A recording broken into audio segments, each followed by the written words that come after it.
പ്രിയ സുഹൃത്തുക്കളെ, എൻ്റെ പേര് ജോൺ ബോസ്കോ ഡിക്രൂസ്, തിരുവനന്തപുരം. ഇന്ന് ഇവിടെ ചർച്ച ചെയ്യാനിരിക്കുന്നത് തീരെ നേരിടുന്ന പ്രശ്നങ്ങളാണ്. പ്രത്യേകിച്ച് അശാസ്ത്രീയമായ നിർമ്മാണങ്ങൾ കടലിൽ നടത്തുന്നത് കാരണം തീരജനതകൾ വളരെ കഷ്ടത അനുഭവിച്ചുകൊണ്ടിരിക്കുന്നു. നമുക്കറിയാം, കടലിൽ കല്ല് നിർമ്മിച്ച് പുലിമുട്ട് നിർമ്മാണം പോലുള്ള തിരമല ചെറുപ്പുകൾ നിർമ്മിക്കുന്നത് കാരണം തീരങ്ങൾ ഒന്നിറങ്ങാൻ നഷ്ടപ്പെടുന്നു, തീരജനതയുടെ കിടപ്പാടങ്ങൾ നഷ്ടപ്പെടുന്നു, അവരുടെ സമ്പത്തുകൾ നഷ്ടപ്പെടുന്നു. പാവപ്പെട്ട മത്സ്യത്തൊഴിലാളികൾക്ക് ഉപജീവിത മാർഗമായ മത്സ്യബന്ധനം നടത്താൻ ഭയമാകുന്നു. കാരണം അശാസ്ത്രീയമായ നിർമ്മാണങ്ങളാണ്. മത്സ്യത്തൊഴിലാളികൾ ഈ നിർമ്മാണങ്ങളെപ്പറ്റി പറയുമ്പോൾ മറ്റു പല ഗവൺമെൻറ് ഉദ്യോഗസ്ഥരും ആയാലും ഭരണകൂടങ്ങളായാലും അവരെ വികസന വിരോധിയായിട്ട് ചിത്രീകരിക്കുന്നു. അതുകൊണ്ടിട്ടാണ് പാവപ്പെട്ട മത്സ്യത്തൊഴിലാളികൾ നല്ലൊരു ശതമാനം ഇന്ന് മൗനം പാലിക്കുന്നത്. പ്രത്യേകിച്ച് പറയാനുള്ളത് മുതലപ്പൊഴി. നമുക്കറിയാം, ഒരുപാട് അപകടങ്ങളും മരണങ്ങളും സംഭവിക്കുന്ന മുതലപ്പൊഴി എടുക്കാം. 74 മരണങ്ങൾ ഓൾറെഡി സംഭവിച്ചു കഴിഞ്ഞു. ഈ പാവപ്പെട്ട ജനങ്ങൾ, അതായത് വിധവകളായ ഈ സഹോദരിമാർക്ക് ഇന്ന് മക്കളെ പോറ്റാൻ വളരെ ബുദ്ധിമുട്ടാകുന്ന സാഹചര്യം. അതുകൊണ്ടാണ് ഞങ്ങൾ ഇവിടെ ഇരുന്ന് പറയുന്നത്, ഗവൺമെൻറ്റിനോട് പറയുന്നത്, അവരെ സംരക്ഷിക്കുക.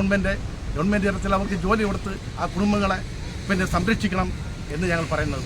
അതേപോലെ തന്നെ മുനമ്പം വിഷയം, അവിടെയുള്ള ജനങ്ങൾ അധ്വാനിച്ച് കടലമ്പയോട് മല്ലടിച്ച് ഉണ്ടാക്കിയ പണം കൊടുത്ത് സമ്പാദിച്ച ആ സ്ഥലം ഇന്ന് വഖഫ് ബോർഡ് പറയുന്ന അവരുടെയാണെന്ന്. അത് എങ്ങനെ നമുക്ക് അംഗീകരിക്കാൻ സാധിക്കും?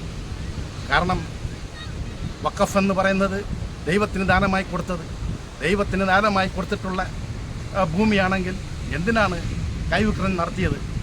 എന്തിനാണ് ഈ ജനങ്ങൾക്ക് വിലയാധാരമായി എഴുതി കൊടുത്തത് എന്ന ചോദ്യമാണ്.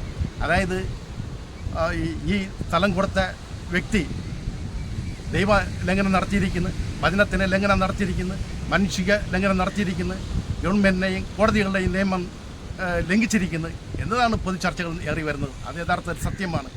വഖഫ് ചെയ്തിട്ടുണ്ടെങ്കിൽ അത് കൈവിക്രയം ചെയ്യാൻ പാടില്ല. അങ്ങനെ ചെയ്തിട്ടുണ്ടെങ്കിൽ അത് കൈവിക്രയം നടത്തിയ ആ ജനത്തിനുള്ളതാണ്. ജനങ്ങൾ കഷ്ടപ്പെട്ട് പണം കൊടുത്ത് സമ്പാദിച്ച ആ സമ്പത്ത് ജനത്തിനുള്ളതാണ്. അതുകൊണ്ടാണ് ഞങ്ങൾ പറയുന്നത് വഖഫ് നിയമം അത് പുനഃപരിശോധിക്കണം. കാര്യം ഇന്ന് ഇലക്ട്രോണിക്സ് യുഗമാണ്. ഈ യുഗത്തിനനുസരിച്ചായിരിക്കണം നിയമങ്ങൾ വരേണ്ടത്. അതായത് ഇന്ന് നമുക്കറിയാം, വഖഫ് നിയമം അതായത് ഒരു അവിയൽ പോലെയുള്ള നിയമം ആർക്കും കറക്റ്റ് ചെയ്യാൻ പറ്റുന്നില്ല. സാധാരണ ജനങ്ങൾക്ക് സംസാരിക്കുന്നതിന് 4 വിധത്തിലാണ്.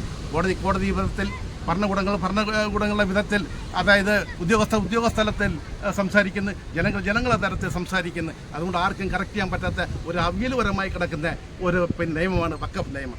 ഈ നിയമത്തിനെ സെൻട്രൽ ഗവൺമെൻറ്, നമ്മുടെ ബഹുമാനപ്പെട്ട പ്രധാനമന്ത്രി നരേന്ദ്രമോദിജി തിരുത്താൻ ആഗ്രഹിക്കുന്നു, അമിത്ഷാജി തിരുത്താൻ ആഗ്രഹിക്കുന്നു. അതിനെ ഞങ്ങൾ ഒന്നടങ്കം സ്വാഗതം ചെയ്യുന്നു. കാരണം ഇന്ന് വിദ്യാസമ്പന്നരായ മക്കളുടെ ഭാവി സംരക്ഷിക്കുന്നതിന് വേണ്ടി, ഈ രാജ്യത്ത് നിലനിർത്തുന്നതിന് വേണ്ടി നിയമങ്ങൾ തിരുത്തി ഒരൊറ്റ നിയമം, ഒരൊറ്റ രാജ്യം എന്ന വിധത്തിൽ കൊണ്ടുവരണം എന്നതാണ് ഞങ്ങൾ ആഗ്രഹിക്കുന്നത്. പ്രിയ സഹോദരങ്ങളെ, പ്രത്യേകിച്ച് ഈ നിർമ്മാണങ്ങൾ, അശാസ്ത്രീയമായ നിർമ്മാണങ്ങൾ നാം തടയിടണം. അതായത് പ്രകൃതിയെ സംരക്ഷിച്ചായിരിക്കണം നിർമ്മാണങ്ങൾ കൊണ്ടുവരേണ്ടത്. അതായത് കടലിനെ സംരക്ഷിക്കുക, തീരത്തെ സംരക്ഷിക്കുക, കുന്നുകളെയും മലകളെയും സംരക്ഷിക്കുക, ജലാശയങ്ങളെ സംരക്ഷിക്കുക എന്നതായിരിക്കണം നാം മുദ്രാവാക്യം ഉയർത്തി പ്രകൃതിയെ സംരക്ഷിച്ച് രാജ്യത്തിൻ്റെ ജനത്തിൻ്റെ നിലനിൽപ്പ് ഭദ്രമാക്കേണ്ടത് എന്ന് പറഞ്ഞുകൊണ്ട് നിർത്തുന്നു. നന്ദി.